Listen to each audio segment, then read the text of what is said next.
Okay, so the entire Calvin Ridley situation, it was already bad enough, and I think we can agree on that. However, I hate to inform you, it has just gotten 10 times worse. I'm sure most of you know what's going on, but for those of you that don't, to make an extremely long story short, Calvin Ridley, he was gambling on the games and he's been suspended. All of this has been announced today, and a lot of people are shocked by it, but here's what a lot of people haven't noticed.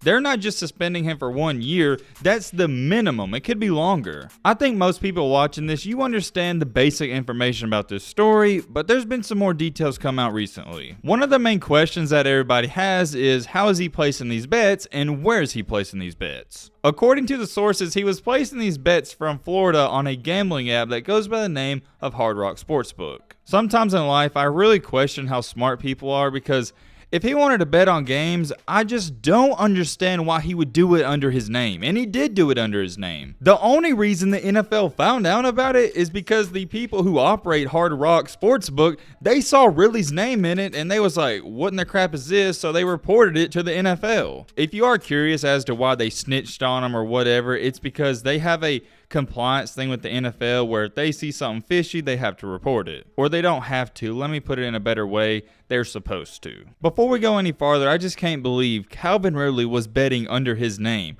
Why wouldn't he do it under a family member's? I have no idea. In total, he wound up placing $1,500 worth of bets, and they were all parlays. To put it in perspective, next year he was supposed to make $11 million, and he lost that because he placed a $1,500 bet. Not a good investment on your return. That alone is very intriguing, at least to me, but we got some more stuff to talk about. Adam Schefter came out today and said this on Twitter. Multiple NFL teams reached out to the Falcons in recent weeks to inquire about trading for Calvin Ridley, and each time the Atlanta Falcons declined to enter in any talks about good faith, knowing the issues in store for their standout wide receiver, per sources. Basically, to dumb that down, if you don't know what Adam Schefter was saying, teams were reaching out to Atlanta and saying, hey, we want to trade for him, and Atlanta knew there were some problems going on about the gambling, so they didn't even entertain it. But then what do you know? I think the worst thing out of all of this is that Calvin really has responded to it, and it's not a good look. Before I talk about what Calvin said, I want to make this clear. Does this make him a bad person? No, and there's definitely been some other NFL players do far worse things and they've gotten a lesser suspension. I'm not going to name off all the NFL players who have been, accused and even caught doing things with lesser suspensions because we know that. I'm not going to sit up here and, try to name off all these NFL players who have done bad things and got a lesser suspension. Just take a look at this tweet. Kareem Hunt can kick the F out of someone and only miss 8 games, but Calvin Ridley gets suspended for a year because he gambled $1,500. Makes sense, LOL. There's plenty of tweets like that, and there's a lot of people that feel that way, and I understand completely where they're coming from. Did Calvin Ridley hurt anybody by doing this? No. Is it a terrible human being act? Not even close. But here's the biggest thing, and I wish people would understand it.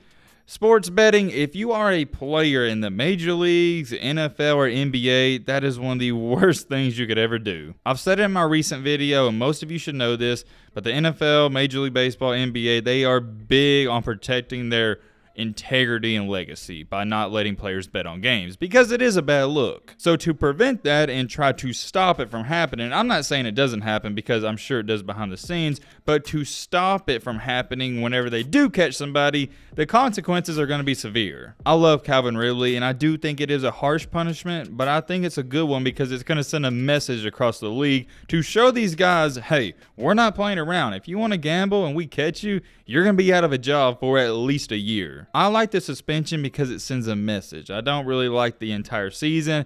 Maybe 12 games or 10 games, that seems a little more fair. Give him another chance. It's not like he's been this bad person throughout his entire career. This is the first time he's had real problems. But anyways, getting a move on. So Calvin Ridley, he had something to say about it, and he doesn't tweet a lot, so I was surprised when he said all the things he did. The first thing he tweeted out, you may not think it's a big deal, but I do. He said, I bet $1,500 total. I don't have a gambling problem. Ladies and gentlemen, maybe my older people, you're going to understand this.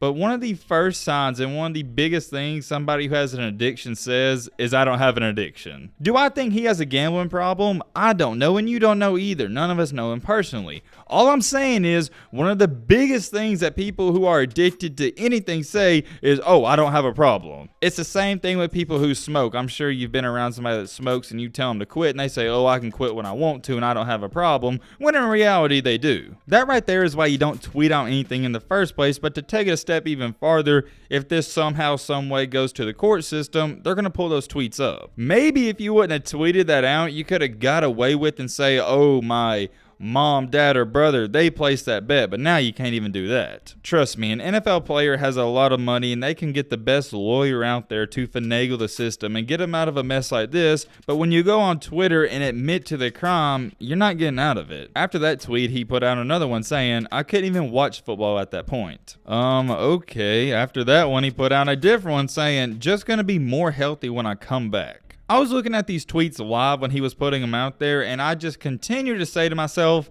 Calvin, put down the phone. You're hurting yourself. I've said it before. I'm going to say it again. That is the biggest mistake that people make whenever something terrible happens. Normally when it's an athlete or just somebody famous, the worst thing you can do is go to Twitter, Instagram, or social media and just start saying stuff. It's not going to help you. Trust me. He wound up putting out 2 more tweets, the second to last one saying, I know I was wrong, but I'm getting 1 year, LOL. And last but not least, he put out there, if you know me, you know my character, and I think that was the worst one to say. Why do I think that one was so bad? Because it shows insecurities. To put it in a better perspective, it's the equivalent to, I'm sure you've seen people do this on Snapchat, Instagram, or Twitter, where they go on there and show off money or talk about how rich they are. Or they talk about how they get a lot of girls or anything like that. You see, if you don't already know this, I'm going to put you on some game. People that have to say that on social media, they're insecure about themselves. If you're really rich and you got all this money, you don't feel the need to go on social media and say, I got a lot of money. And it's the same thing with Calvin.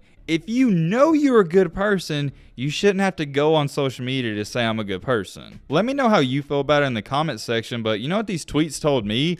It actually told me maybe he does have some mental problems. I hope he doesn't, and if he does, I hope he seeks help, but I just don't understand why he's tweeting all this stuff and acting like he's the victim when you broke the rules. He's talking about how he only bet $1,500 and he got banned for an entire year. That's not the point, Calvin. It's the principle about the NFL. You can't gamble. It's really hard for me to feel bad for him because he knew what he was doing was wrong, but yet he did it. I don't want to criticize him too much, and I tried saying, well, maybe he just wanted to have some thrill of being in the action because he wasn't playing, but here's my takeaway with that. If you want to do the thrill of gambling, then gamble on golf, go to a casino, do something else. You just can't gamble on the games. It was already bad, but I believe him tweeting out all that stuff has made it 10 times worse. It's going to be interesting to see how it plays out. Let me know your thoughts down below. But with all that being said, it's going to wrap up this video. Hope you guys enjoyed. I'm out, y'all. Peace.